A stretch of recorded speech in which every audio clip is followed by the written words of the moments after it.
Welcome back to another technical video. Today we're going to be going through your question, answering it, and hopefully finding that solution you need.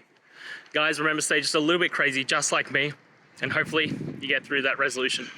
So let's continue on.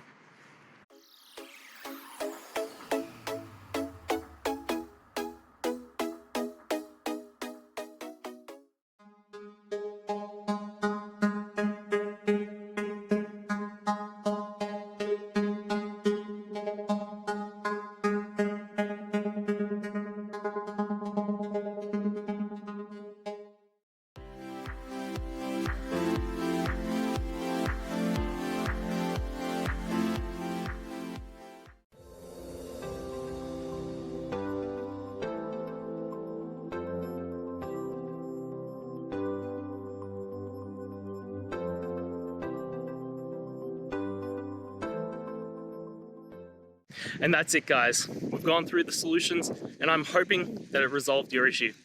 If it did, please hit the subscribe button. I'd really appreciate it.